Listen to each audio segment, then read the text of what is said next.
Eeny, meeny, miny. Oh, we're rolling? But the hosts of this podcast are so great. I'm appointing them in charge of Department of Psychiatric Efficiency. Dope is what we're going to call it. Dope.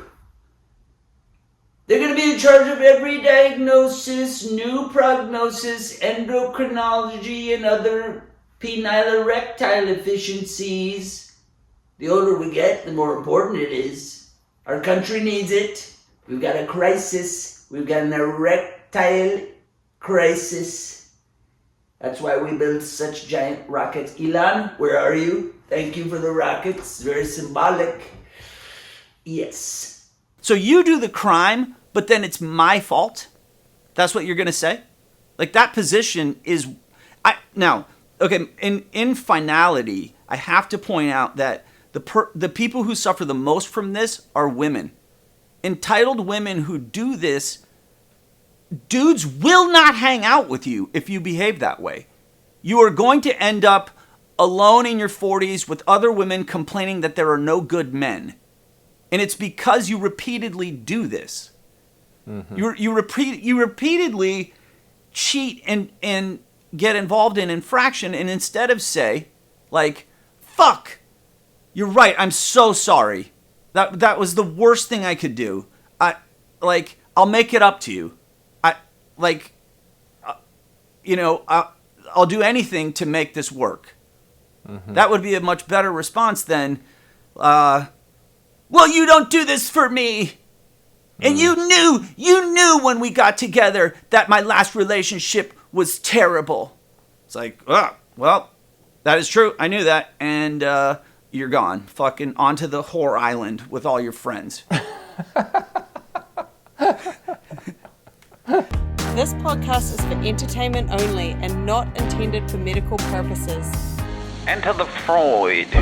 Women with a college education who lean liberal tend to be way less faithful in romantic relationships. The numbers are staggering.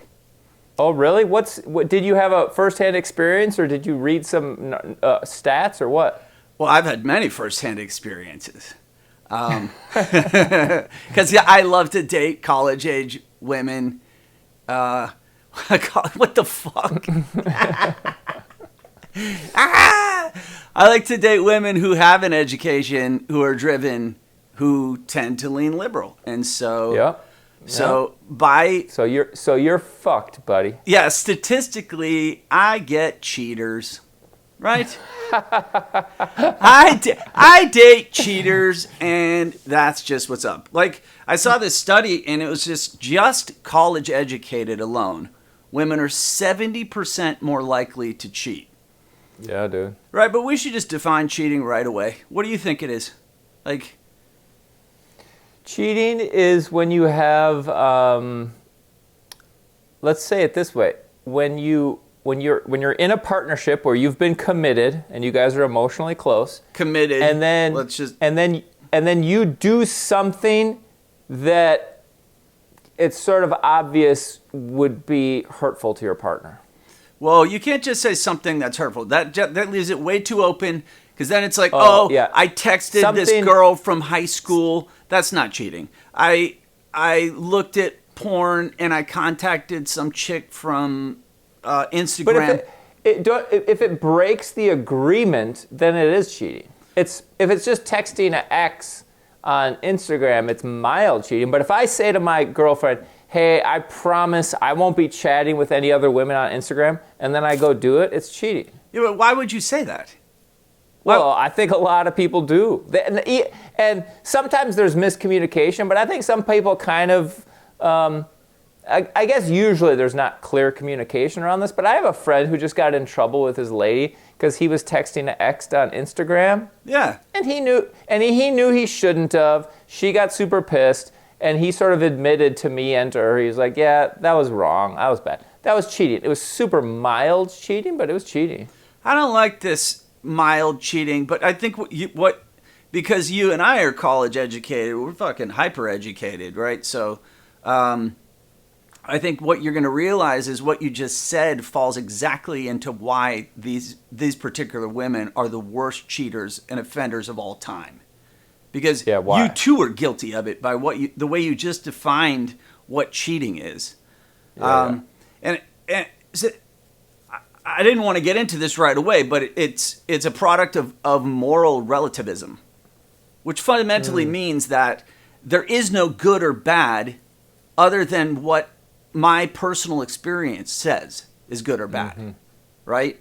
I'm simplifying it just so that we don't run on and on and bore the fuck out of anyone. But like the whole idea that what is right, what is wrong is based on what I say it is or what I think it is, not by this definition, even the one that you and I are trying to get at. Because in my view, I would say like cheating is if you have sex with another person.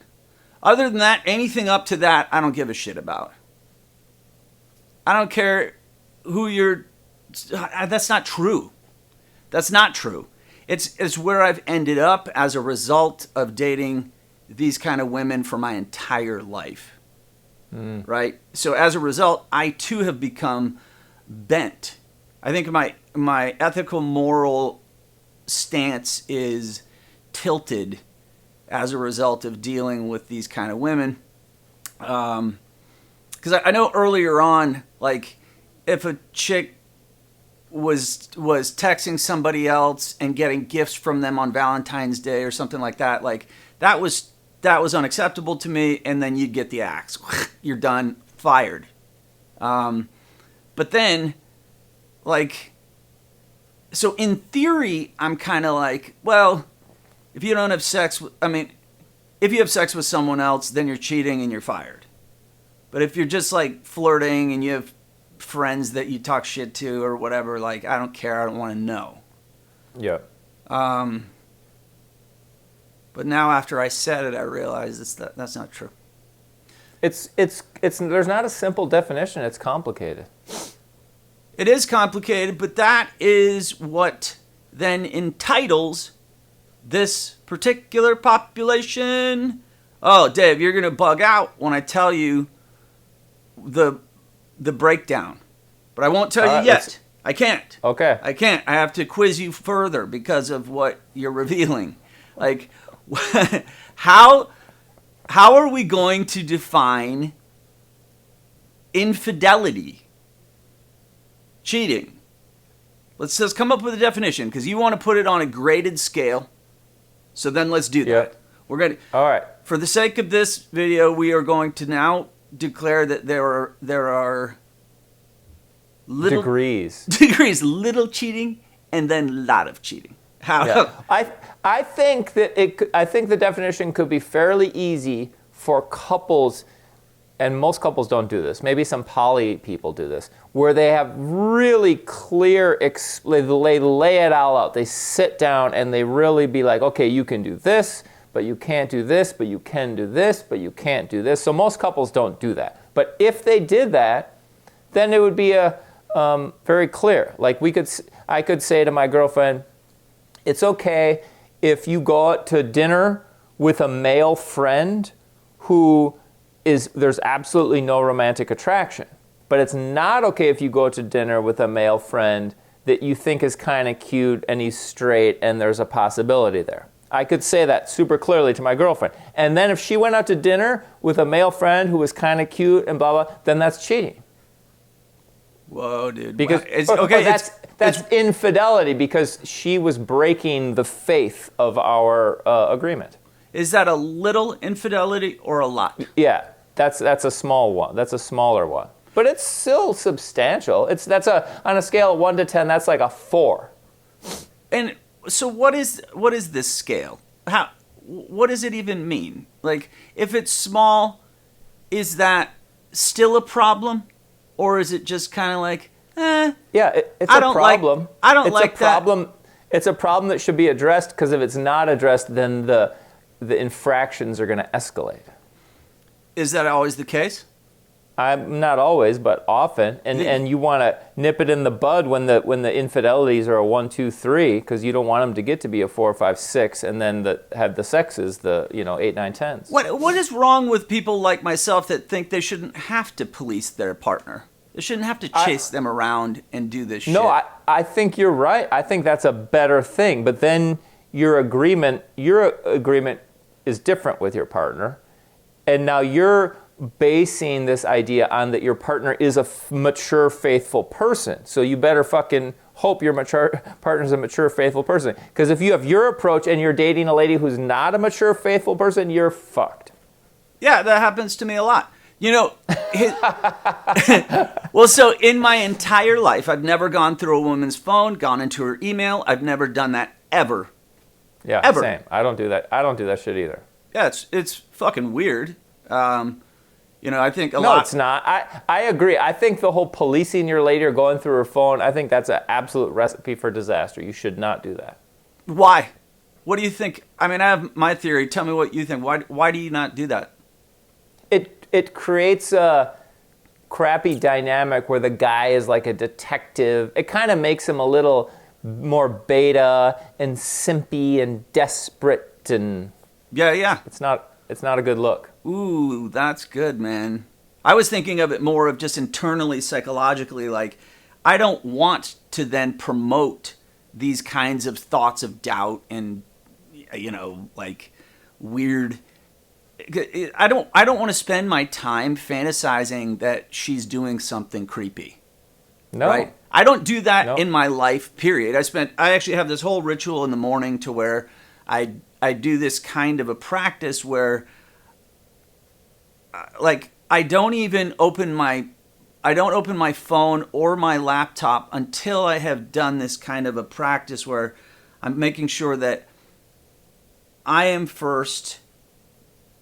My focus is on my own well-being, and then I check in with myself, and I have this small, I don't know what it is. I write something down, and I don't care what it is. I write just stream of consciousness, and then I access myself to the world. Right? That's awesome.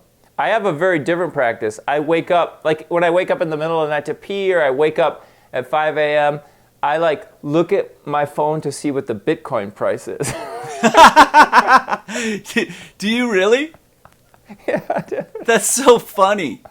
It's like, as far as addictions go, it's like you have this perfectly placed scenario that you put in there. So you allow the god of Bitcoin to free you of having these otherwise creepy thoughts. Right? Exactly. It's just like Jesus Christ would free people of these thoughts, and the same way that the price of Bitcoin definitely frees, particularly when it's ripping, and you're just like, like, oh my God, I'm rich. Okay, back to bed. Okay, but back to your thing. I really like your thing, and it kind of fits with what I was going to say about why not creeping on your lady's phone is the way to do it. Is because a man, well, probably a woman too, but a man ideally lives in a psychological space of I got a lady, it's cool. If she cheats on me, fuck her, because there's all kinds of other ladies out there that I could get. I'm good. Either way, I'm fine. That's the space you want to be in. Yeah, but that's some outrageous abundance consciousness. That is you are well within this kind of I don't think my ear things are in the right ear. I can't fucking tell, dude. It's there's all this talk about growth mindset, whatever mindset. We should just talk about what is this mindset, because I don't like those other terms. This is a particular mindset of being in a position of no doubt. You don't entertain doubt. Yep. What is that? It would be some kind of fuck the names. I just want to. You're right. I think abundance is a good word, and it's just confidence, optimism, faith. Yeah, because it's but you would have to know that this is the truth, right? And some people would say, well, that's not fair because you're fucking tall and rich and fucking good looking. Bullshit. Fuck you, skinny. That's Like, you have all the things, so then you don't have to live in doubt. And it's like, Yeah. well, okay, true. That's true. However, let's pretend so I feel like I'm pretty good at this mindset, but let's say today I went out and I got hit by a bus and I got all like mangled and I became ugly and I became really limpy and I really lost my physical attractiveness and I had some brain damage, so I kind of became a little stupid. I still could find that, but you know what? It's okay. It's like abundance that goes beyond just sexual thing. It's like the universe is still going to give me what I need. I'll be all right. Oh, wow. Well, what you just described is totally bizarre and unique. And most people that happens to, their person leaves. In most of these scenarios where someone becomes physically affected by a catastrophe, the partnership the partner bails on them. Yeah, the partner bails. They can't handle it for whatever reason. I mean, whatever you go through, and that's not as important as where this pod is intended to go, is into a deep dive into like, what is it that causes particular groups of women to cheat more than others. Mm-hmm. So I'm like reluctant to give a breakdown of ethnicity and cheating because YouTube is going to fucking flip, dude. Oh, come on, let's hear it. You want to hear it? Yeah. Okay, I don't know if you're going to be surprised or not. Black women cheat significantly more than everyone else. Oh. Does that shock you? That's not what I was thinking, but when you say it, it doesn't surprise me because I think that the black community in America, their culture is less oriented towards monogamy, I think. I don't know if that's true, but that's kind of my sense. Yeah, I think there's a lot of unspoken or marginally spoken about like how many black kids are raised without a dad. Right? Right. Those statistics are well known, spoken about in very different contexts, though. But so, I mean, I say it's significantly higher than everyone else, but it's not like it's only statistically significant. They cheated about 22%. 22% of black women in a committed relationship will cheat, and then after that comes white ladies at 16%. Oh, okay. Right? Hispanic come in third at 13%, Asian being the lowest. Yeah. I mean, does that sound intuitive or I mean, honestly, I'm not that surprised, I guess. It also would just be like, let's look at the distribution between which ones are college educated and liberal. Which groups are more college liberal? Like, which ones are more affected by moral relativism? Mm-hmm. Versus like I would expect Hispanic people to have more of a.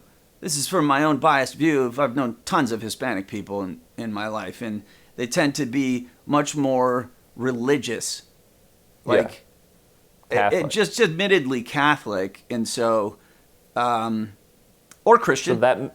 Right, so we could say it's the Catholicism that makes the Hispanics lower, yeah. Yep. Lower, right? Because then there is an absolute. Like, I don't do this. It's like when I was younger, like girls would come on to me and I'd be like, no, I have a girlfriend.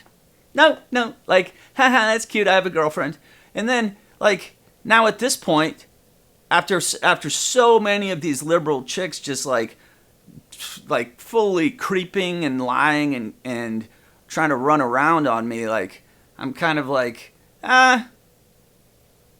you're one of them, so I'll be like, I do have a girlfriend. Oh, right, but she's like liberal and has a graduate degree, so yeah. So she's not that faithful. Yeah, so I'm not going to be that faithful, all right? Like, I think that's kind of what's been going on in my own head. Therefore, I'm guilty of this kind of moral relativism as well, right? Yep. I would say this is only in the past decade, though. Prior to that, I was I was just straight up like, I'm in a relationship, so nope. Yeah. But not anymore. Now, starting today, you've turned a new leaf and you're going to only date Asian women.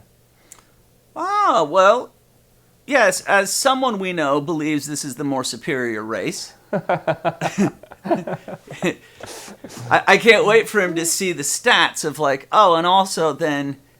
Yeah, he's going to say, I told you so. Yeah, I told you. Even culturally, they seem superior. And, I mean, but that's to assume that infidelity is a sign of inferiority. And I want to challenge that, and I don't think it's popular, right? No, imagine a woman who's married to a guy who's a fucking asshole, loser, whatever. Then it's good for the woman to cheat on him.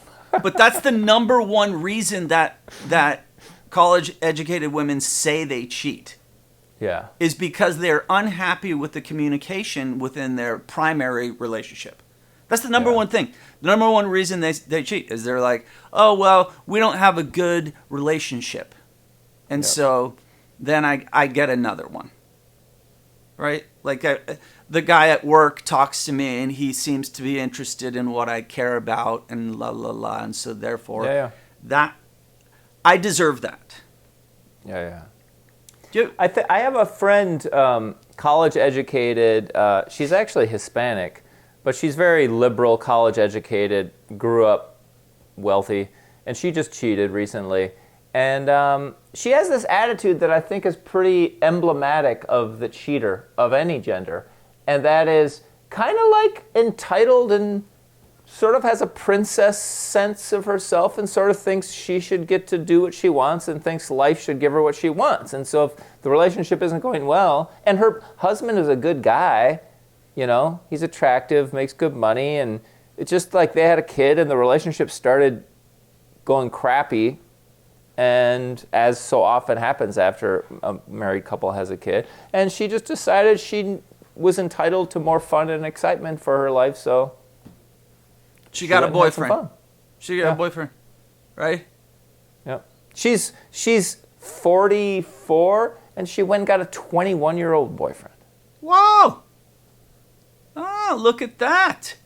Yeah, I heard a whole thing. I think it was Jonathan Haidt. I can't remember who it was, but that dude's been going on this tear, hitting every podcast, talking about the crisis of men, the crisis of men. It's pretty compelling what he's saying. The crisis is unbelievable, man. Like, the amount of depression that dudes experience compared to women is so crazy. And then everyone just drifts towards suicide. But I think once you do that, it kind of turns off the audience. No one wants to fucking hear about suicide. It's like too gnarly, right? Totally. But when you talk about male depression in just the form of, it's like it shows up in forms of agitation, sleeplessness, and substance abuse, and therefore it's not even detected. Yeah. And it's like 1 in 10 guys is currently in a major depressive episode. Holy shit. Think about that, dude. Line them up, 100 guys, 10 of them are basically not functioning. Yeah, fuck. Wow. Okay, so aside from that, why did I mention this dude? What the fuck was I saying? I got distracted. We were talking about being cheated on, maybe. Yeah, I'm lost. I had said I thought women who had just a more of a sense of entitlement that their life should be great, they're the ones who cheat. Oh, and I no. gave an example of my No, friend. it was the thing when you mentioned the woman who was dating the dude 21. 44, her dude was 21, right? And it was like this big hoopla about the idea that women are all dating much older now, right? Oh, and right. so then younger dudes have no women to go out with. And so it was like the crisis of the young man. Oh, yeah. The young dude in their 20s. Like this 21-year-old guy may not have a lot of 21-year-old options because the 21-year-olds are all trying to date guys in their 40s. They're looking for emotional maturity, and then, you know, they want dudes who have money to take them on trips. It's amazing how many women are just upfront with that kind of like I want to be treated with, I want to be spoiled, and I want to be taken on trips, and I want to, like, I always find it refreshing when the person says something down to earth like, hey, I like to do normal things. I want to make normal things feel awesome. And I'm like, wow, you sound like a quality person. Yeah. But I don't know what to do with the idea of now that we've located the highest cheating population, right? But hold on, you haven't got into your liberal white lady, a college-educated liberal white lady numbers. Yeah, well, this is where I can't tell if it compounds or if it's kind of like those studies where they're like, oh, well, smoking causes this amount of cancer, but it turns out, well, if you're willing to smoke, you're also willing to do a whole bunch of other risky shit. You remember what that phenomenon's called? What's it called? It's some kind of confounding variables. Yeah, it is confounding variables, but there's a type of bias that it was called. It was like, I think what they found it in these the blue belt areas where people lived the longest. They were like, they're living the longest because they're vegetarian, and it's like, no, well, also they lived in some weird like religious thing where they also didn't smoke or drink and do like right. So I can't tell if you are liberal, then you're 73% likely to say it's okay for women to have an affair. Oh. But if you have a college education, you're 70% at a higher bracket to have an affair than someone who doesn't have a college education. Oh. And I can't tell, does this overlap or does it multiply? Like, if you're liberal and you have a college education and you happen to be white, which would be relatively high percentage, higher. What level are we talking about here?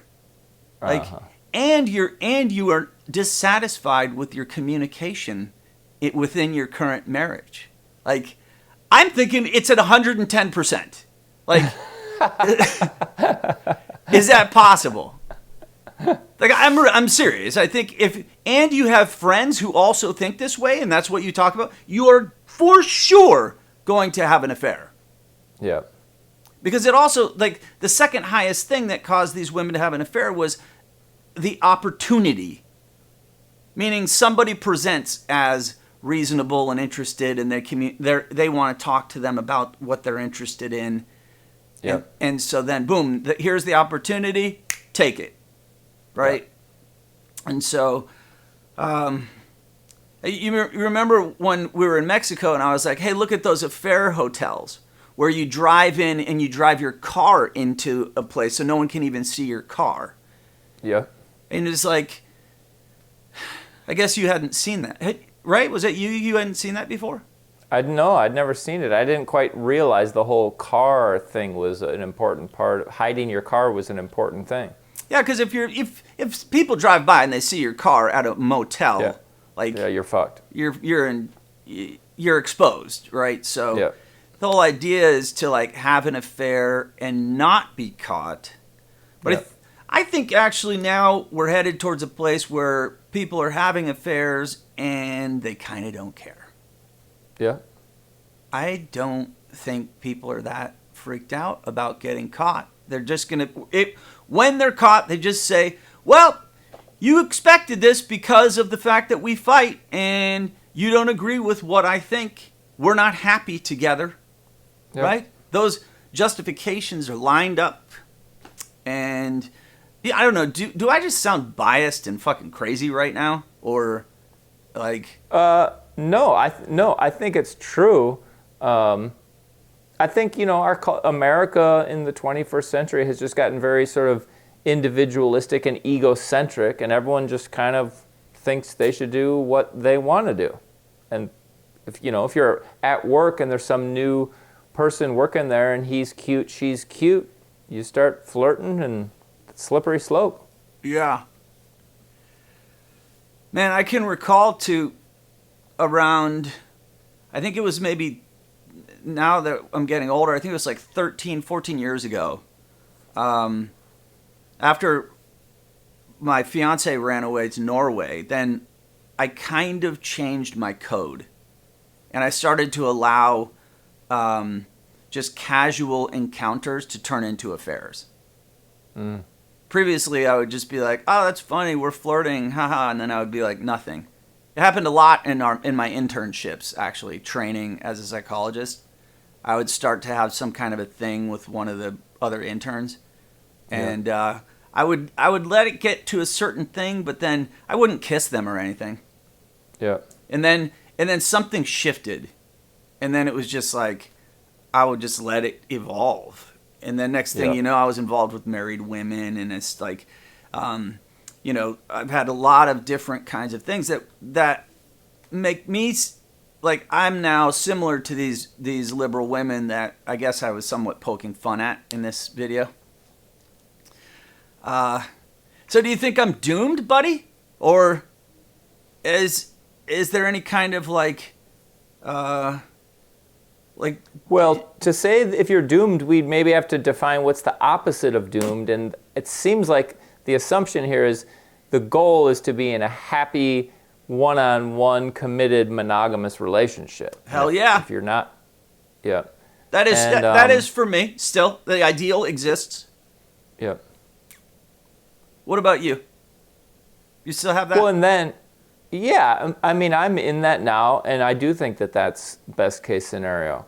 But it requires work, and when you're in a relationship and shit starts to get a little, and this is the whole communication thing, if you don't work it out, and there's just a bunch of flies in the ointment, and you stay like that for long enough, if you're with a college-educated liberal woman, she's going to cheat on you, or you're going to cheat on her. Yeah. I like that. At least we can be honest right now and just say, or you're going to cheat on them. Yeah. Like, I don't even want to do the inventory of the past several women I've went out with, who cheated on who first. But I'm pretty sure we all cheated. Which is like, dude, that just sounds so crazy. Like, what? We all cheated? Like, literally, if I rack it all up, like, there's one person in this equation that shows up more than everyone else. It's me. Like, dude, that's terrible. That's terrible, right? And I think I probably I have to be more serious and stop just dating women for frivolous reasons, and then kind of do a different approach. I wonder if our mate selection has just become silly, particularly due to dating apps. And so, you know, you meet someone and you just get this most surface detection of who they are. And so you're like, oh, that's good. I like this person. That's good. And you meet them and you have chemistry and you're like, oh, wow, cool. And then you have sexual chemistry. Oh, cool. And then pretty soon you're just like, I don't like this person. Like, they don't really like me. And so then once you have someone there that doesn't really like you, then you're kind of like, that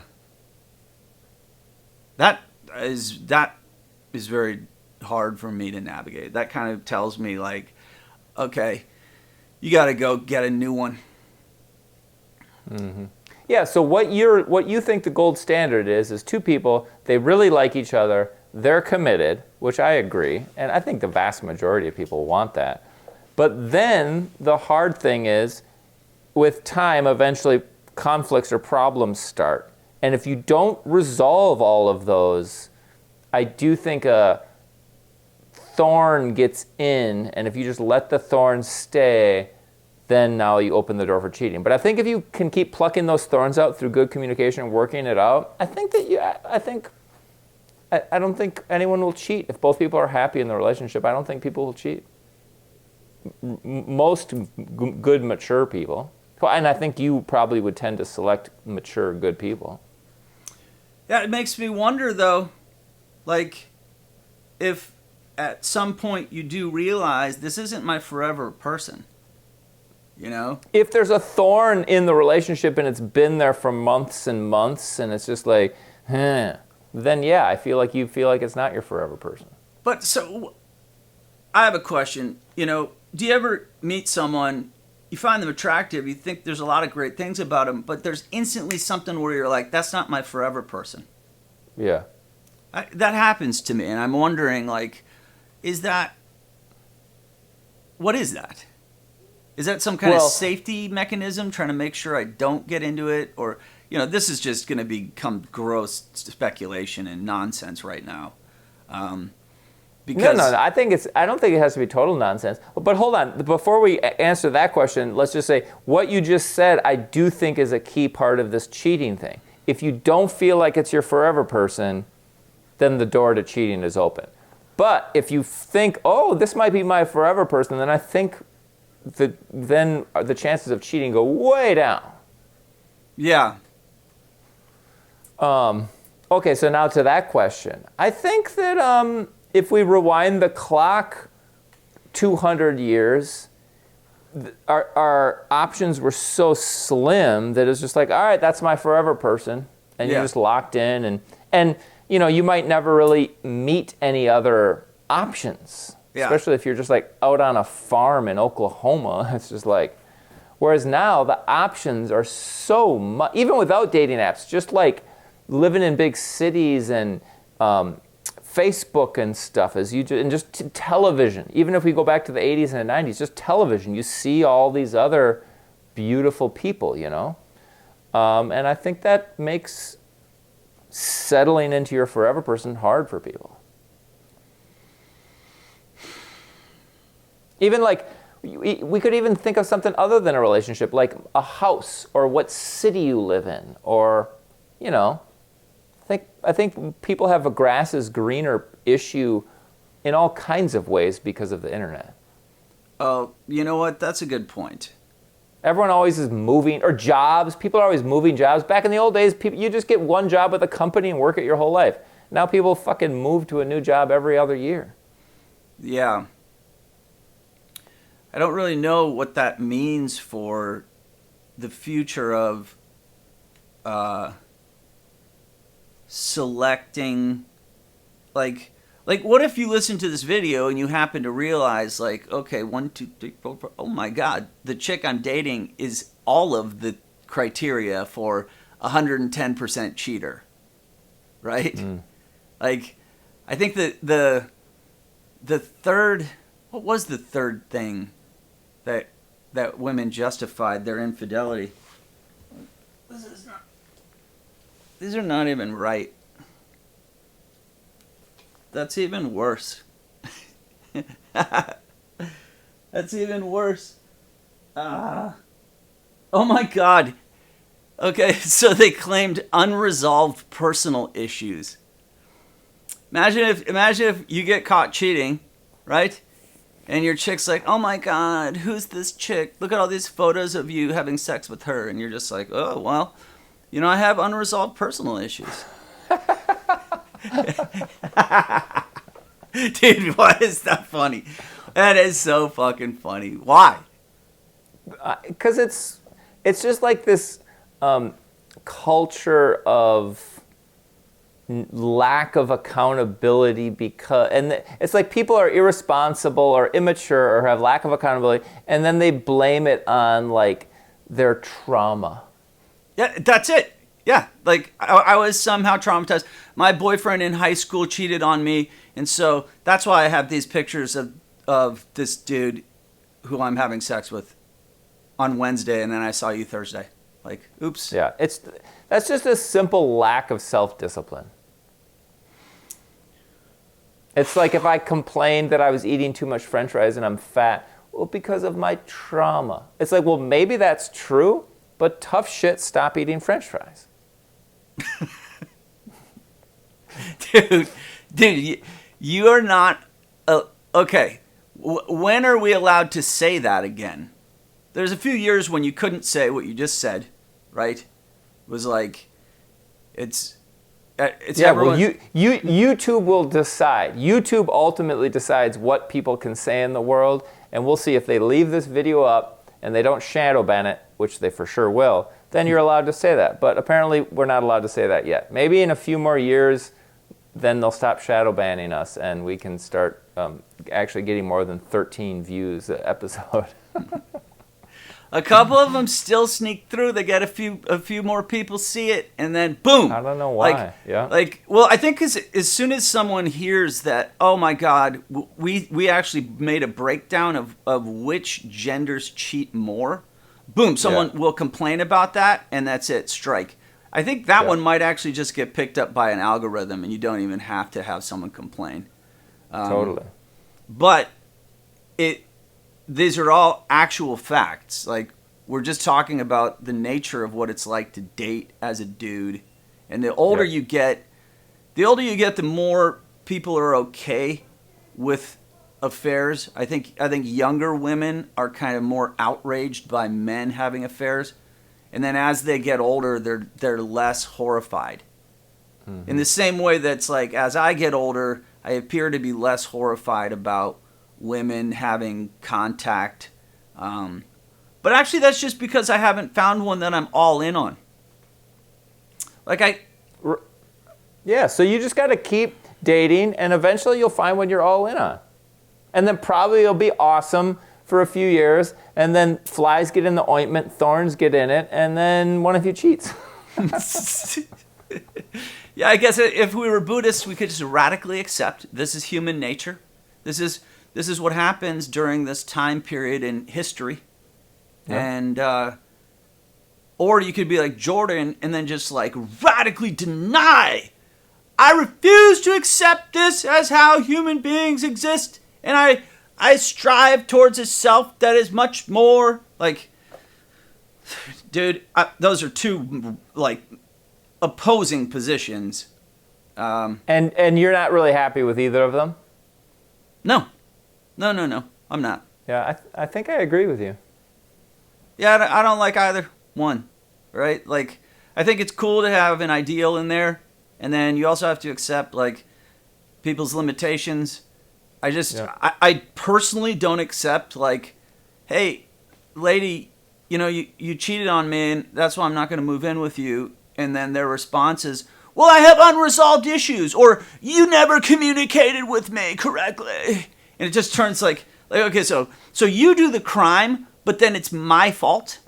That's what you're going to say? Like, that position is... in finality, I have to point out that the people who suffer the most from this are women. Entitled women who do this, dudes will not hang out with you if you behave that way. You are going to end up alone in your 40s with other women complaining that there are no good men.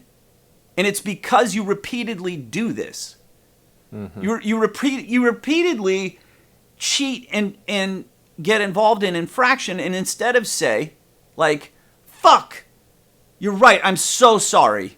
That was the worst thing I could do. I'll make it up to you. I'll do anything to make this work. Mm-hmm. That would be a much better response than, well, you don't do this for me. And you knew when we got together that my last relationship was terrible.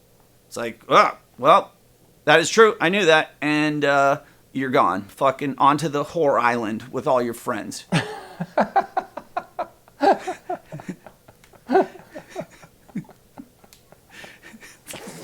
I kind of want to go hang out on the whore island. That could be kind of fun. You can get a boat ride over there. It is glorious. Yeah.